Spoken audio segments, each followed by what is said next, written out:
Hey, happy Saturday, y'all. It's Kate at Kate Rambles On, and this is just a very spontaneous, spur-of-the-moment Saturday morning video. I didn't do one earlier. I thought I would do one in the evening, but it just popped in my head when I was outside a second ago moving the sprinkler, and I saw this beautiful bee, and I was just like, I'm going to show everybody where we're at this Saturday morning, the 25th of July. Right now we're in the kitchen. I have been harvesting some of the jalapenos, the hot jalapenos, a little red bell pepper that it only got this big, so I went ahead and picked it. Some green tomatoes, blah, blah, blah. We'll quickly come through the camper because it's a mess. It's Saturday. The bed's stripped down to just the bamboo cover. Got laundry I need to do. Anyway, whatever. So, I haven't been making a lot of videos because we are in just miserable weather season. We are in the triple digits now. We probably will be for the next month or so. I think today's high is supposed to be 104. Maybe tomorrow or Monday it's supposed to be 107. That's not the heat index. That is the temperature. So, triple digits Fahrenheit, 40 degrees Celsius and higher for you who are use that scale. Look at this giant moth just landed on the thistle. So I'm going to zoom this in so you guys can kind of just see what's kind of going on. You don't need to see me. Hi, it's me. It's Kate. I look really sloppy today and I just don't feel like being on camera. So there's the bird feeding station and the moth hanging out in the thistle station. The wildflower garden's doing well. Here are some my succulents and some portulaca. The purslane and the portulaca love the heat. And here's a volunteer sunflower and some volunteer zinnia with a beautiful monarch butterfly I just scared off. And some, I think they're going to be cosmos. They might end up being marigolds, but volunteer. Anything that's on this outside popping up in the gravel. Yeah, I didn't plant it there. Oh, beautiful. Beautiful. Look at him. He's like, these are so tasty. It's like a colorful Saturday morning breakfast. Reminds you of when you're a kid with the Captain Crunch. So anyway, the wildflower bed is doing well. I've come out, I water it in the morning and then I water it in the evening when I come back in because it's so hot. Oh, there's another little butterfly. So the morning glories are thick. And they've climbed, of course, way up into the cedar. All that bright green, that's morning glory, because the cedar is a very dark tint. And then it's coming over the arch, trying to go back up in the cedar, and then this is this long one that's been tickling me. I tried to get it to wind it up there, and it looks like it popped off, so I might have to rewind it. If you wind them and you get enough winds on it, it'll stay, but they're pretty tough. But we still got some Indian blanket coming up. Lots of different zinnia. And then here's the taller zinnia. And then here's the younger one. 4 o'clocks. I've only got the fuchsia and a white that came back up. I do have some smaller ones still growing, but none of the red came back. That makes me sad. That's my favorite color. The red and the gold. And these monarchs are just loving that. They're like, this is so yummy. Yummy, yummy. So, I did order a little shed today that's I'm going to put it back here along this flat wall so that I can put the excess feeders and the grill and my extra chair, a whisker, garden tools, that kind of stuff away. So, this is one of the bird baths they like because it stays shaded all day. So I have an open frozen water bottle and it'll continually feed, cool water into there all day. And then I've got waterers out on the ground for ground birds and squirrels. So that's a big important thing to me in the summers. I don't want to drink 105 degree water. I keep an eye on the nectar. I change it out more frequently so it doesn't ferment. Had lots of hummingbirds this morning. Right now you can hear a cardinal complaining because I'm out here. He's right there in the tree. I don't know if you can see, but he's like, I'm going to keep complaining. So there's a lot of chickadees out. There's a lot of younger male cardinal. That's what he's doing, this tree over here. He's chasing. See that, all that movement? There's one. There's a older than fledgling. He started, now they're all the way over that tree. See him? Tails clicking around. Young males. They're just now starting to come into a little bit of color. So he's starting to try to chase them off more. But a couple of them are pretty stubborn, and I got quite a few feeders. Gosh, it's hard to zoom in on each of the bird, but it's a beautiful, oh, it's gone now, a beautiful big sparrow. But anyway, so we're outside the camper.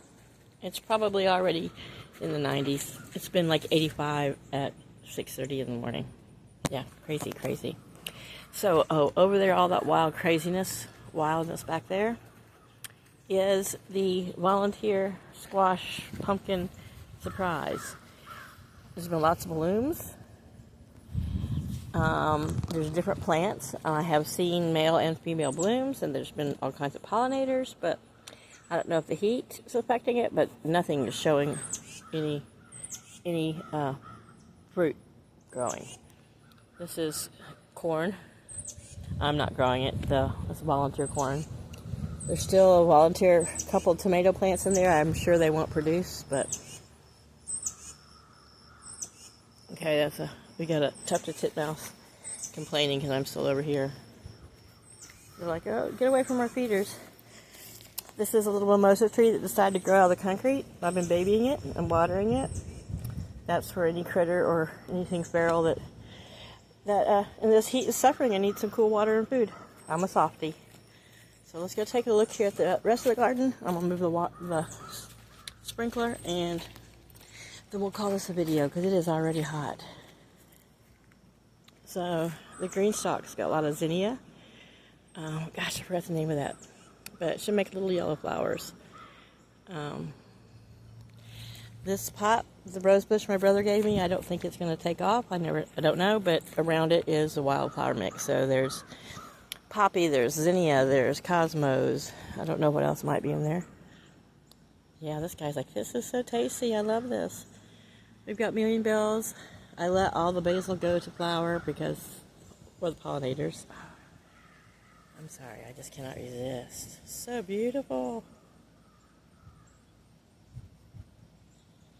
Okay, so the hibiscus has been blooming like crazy.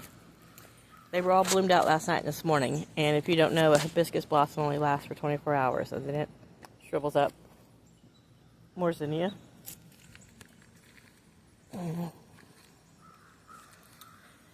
I have a stray. I know I put the seeds in there just to get them to start. And then I was going to transplant them, and then they seem to die out, but there's a cucumber there. There's a cucumber here, and it keeps sending its little thingies climbing up this zinnia. So I need to give it something else to climb, but yeah, the zinnia is popping up everywhere, and that's with me cutting a fresh bouquet every Saturday morning, which I haven't done yet this morning, today, but I will. So here's what's left of the veggie garden. You can see I've got lots of tomatoes, lots of green tomatoes here on the vine. There's marigolds, but yeah, let's see. These tomatoes have decided to grow over here on the jalapenos, which are really good. They have a really good, great jalapeno flavor, just zero heat. It's weird, especially for those of us who like hot peppers, but for making a milder salsa or something with a lot of flavor, but you didn't want the heat, for people who can't handle the heat or don't enjoy the heat, they're awesome. Hey, it was an experiment, and they're good mixed with the really hot ones. It kind of gives you the big boost of flavor and helps tone down the heat a bit. But yeah, some sort of little green bug spider on that tomato. I don't know what it is. It's weird. See, right under where you see that little bloom thing, underneath it, see there's like a little green, I guess it's looks like it's got 8 legs. It's some sort of little garden spider. As long as you don't eat my maters, I don't care. So they're doing pretty well. The peppers, it's hot, it's been iffy. The yellow bell pepper didn't do crap. The red bell pepper is still making peppers, and it's got some little peppers on it. Did I miss a big pepper? Yeah. This is ready to pick of the jalapenos. I missed it yesterday. every day I keep missing cucumbers, and I just now saw one that I've missed for the past few days. It's gotten almost too big. You see the water sprinkler? Oh my gosh, I'm melting. I'm melting. So yeah, this is still edible, but it's awful big. And one of the slicing cucumbers survived the onslaught of the pickling cucumber, because I've got one in here. Where's that? Oh, right here. Long, skinny slicer. Oh, I'm trying not to poke myself. I think you can see it. And then I still got some other small ones. And like I said, I like to pick them before they get too big, especially since they're the pickling kind. They get too big too fast. But they're so sneaky. They're so sneaky. And like I said, I've said in other videos, I check them 2 or 3 times. 2 or 3 times a day. And know where they hide from me and how, I don't know. I'm about to drop things, so this filming might be weird because I'm holding the cucumbers, the pepper, and the phone in my left hand. I'm right-handed. I mean, I'm pretty ambidextrous, but still. So, it's already getting too hot to let their leaves get really wet. I mean, it's already getting too hot and the sun's strong enough here that you risk burning your plants and the evaporation. So right now I've got the sprinkler on really low. Sorry, look at a bunch of grass. I've just stuffed it in here under the tomatoes, and I'll leave it here for a good 15-20 minutes. And then I'll come over and I'll fill the green stalk from the top. If you don't know familiar with the green stalk, this is the 5-foot version. And I'm trying to shrink my screen, but my fingers are wet. Okay. And I can't see a damn thing because the sun's in my eyes because I didn't put my shades on. Okay. Alright. Hold on a second. I had to wipe my screen across my boob so I could get the smudges off. Anyway, so the green stalk has reservoir up here, and then it all trickles down. So, anywho, the car. Nothing exciting there. But, yeah, that's where the garden's at, and that's what I'm up to on this Saturday. I'm going to go today to get probably a smaller TV. But I do have good news. I think I told you in the last video. I'm not going to have to go to a rehab for my knee. I will not have to have a stiff leg brace. I will have a brace that locks, but that I can bend my knee. I'll be able to rest my leg on the ground, he said.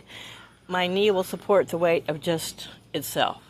So I don't have to like have my knee bent and held up all the time, but I cannot put any of my body weight on it for 2 months, for 8 weeks. So I'm going to have to be tricky and be really good and try not to slip up, because I don't want to have a knee replacement. I don't want to be an old lady, much less an old lady with a bunch of mechanical parts. Not against people who have replacements, because we all, look at me, I'm already having a knee injury, but I just don't want to have a bunch of stuff in me, and I don't want a bunch of surgeries. And oh my gosh, that breeze feels good. So I'm still loving the being able to use my awning, and I've been, it's a big old crow. Yeah, the pond has really, really gone down. It's been that hot and that dry. The evaporation of everything is crazy. I'm having to come out every morning and every evening to make sure the ant moats on top of my hummingbird feeders stay full. This one goes down because I catch a couple little chickadees who got all these waterers here. Everywhere, water, water, water, water. Water. The squirrels like that, and they just get their little dirty paws in it. That's a constant cleaning it every day. But no, they want to drink out of the moat, which has got like a couple dead ants in it, and maybe a dead June bug, who knows. But it keeps the ants from crawling down onto the hummingbird feeders. Now the wasp, you can't really keep them away. They're still going to do what they're going to do. But anywho, I'm hoping this morning glory starts putting out some flowers soon. And when I get this, well, I got the cucumbers in my hand, I'm going to try to get on my, I have to get my little step stool. Maybe not, it's getting hot. And wind this up around the top of the arch. But for now, I'm going to leave it. And it's had plenty of water today, because I've noticed in the heat, I'll come home in the evenings and it's all its little leaves look like this. Like, oh, we're so hot. And so I don't know why that one looks that way. Maybe it just hasn't got its drink yet, but The only morning glories I've really ever had have always just been, both times were houses that I had rented and they were already planted there, and I just didn't know what they were, or I just ignored them and they grew or they didn't grow, you know, whatever. So yeah, we got a little chickadee up here. He's like, shut up. Are you safe? They pretty much all know I'm safe. I can tell the difference in the bird sounds when I'm out here and when I first come out here, but in the morning once I come out to feed. So I've developed a routine, which is really good with your wild birds, because many do face recognition, many do mannerisms, tone of voice, there's different colors. So anyway, they'll get used to you and they'll get used to your pattern, and they'll start registering that you're safe. And the chickadees will share the knowledge that, oh, this is a safe place to eat. And like I've got squirrels also that I can get within a couple feet of. And when I'm out here quietly, even if I'm just talking, as long as I'm not moving quickly, and if you know me, you know I don't sit still for very long very well. Most of the birds, you know, I'll end up with, the merlin will be identifying 10 to 12 different species, and I'll see probably almost that many different birds. And I thought it might be different with the awning up, because I can't just sit in my chair and look straight up. And I notice if I look straight up and my vision's straight up, more birds come down because I'm not looking at them. You know, I got forward-facing eyes. I scream predator, so. Anyway, but yeah, I think my birds love me, and I'm just rambling about birds and stuff. And I've got a lot of zinnia here that are not quite open yet. And some over there that are going to be so pretty when they open. So I won't feel so guilty about coming out today and cutting myself a new bouquet. So anyhow, you guys have a great weekend. I hope you're doing well. I was hoping to hear this week for a surgery date, but I didn't. So I'm hoping this next week, because I really would like to be, if I'm going to be laid up and stuck at home in the camper, you know, not able to, not that I go anywhere anyway, but laid up, I wouldn't have to be in those hot months, August, September, so I can, you know, I'm not having to get out working it or driving it or be in it, but the good news is I will still be able to get in and out of my home. Though with the crutches, I have a feeling I'm going to have to get in. I'm going to have to open the door and sit on my butt and go backwards, scoot myself in until I can get inside, and then pull myself up. I'll just have to put my brace on and practice, which I don't wear it all weekend. My pre-surgery brace, just because it's too sweaty. I wear it 8 hours a day working in it. My leg needs a break. But let's see. I guess you can still see that this knee is bigger than this one. Last night I had a lot of discomfort, the most discomfort I've had the whole time. But anyhow, I'm just ready to get this over with and get back to normal. So yeah, we'll probably do more filming. There'll be more content then. Probably just more me rambling and bitching about being stuck at home. But at least once, probably after 10 days, and I'll hopefully not have to have any kind of the pain medicine. You know, I'll be able to you know, just do it when I absolutely need it, like at night when I know I'm going to be home. That way I can drive. And luckily it's my left leg, so I will be able to drive. Yeah, there's my little mimosa tree, and I've said before, when we move my camper this fall, which my camper's, if you don't follow, I'm just moving it to where my garden is now. My yard goes all the way about 4 feet past the garden. So we're going to move my camper up here. He'll move my sewer line too, and then he'll scrape this out. I may have him leave this, and this will be where I park, and I'll just have a little bit of grass between me and where I park and going into the camper, which is fine, like a little bit of yard, and I'll just make a little path through it to the car, so I can park here, which I won't use this whole space for parking. I don't need that much parking. Probably part of it, and then I can have more yard back here. And I'd eventually, like, when all the squash dies out, wish he'd get the fence up, finish the fence if he's going to finish it. Depends on what these assholes who are. Yeah, it's probably almost 10 in the morning, and their goats are still locked up in a hot shed. Yeah, lovely owners. Anyway, I'm still going to like to put a little shed or a greenhouse thing back in that corner. We'll see. Who knows? Who knows how long I'm going to be here? Unless I get any more crazy neighbors. You know, I hope to be here for a while, but anywho, I'm going to go in. I'm getting hot and sweaty. I need a drink. My knee hurts, so I need to put my leg up. And yeah, it's been great chatting with you guys this morning. And yeah, I'm trying to at least get, the Saturday video out. It's just been, oh my goodness, so super hot. It's just so miserable. You just wish you could just, disappear. Like, just, I don't know. It's the kind of heat that just scrambles your brain. It's like you go into brain meltdown. You just sit in a fog, and it's hard to find peace. You're so hot. It's hard to find any peace. But, oh, looky. Ruby-throated hummingbird. He's like, yummy, this is so good. Better get my drink on before it gets too hot. Oh. You still hear the chickadee. Alright, we're at 20 minutes of nonsense babbling. I'm going to say goodbye. You guys take care. Have a great weekend, and I'll talk to you soon.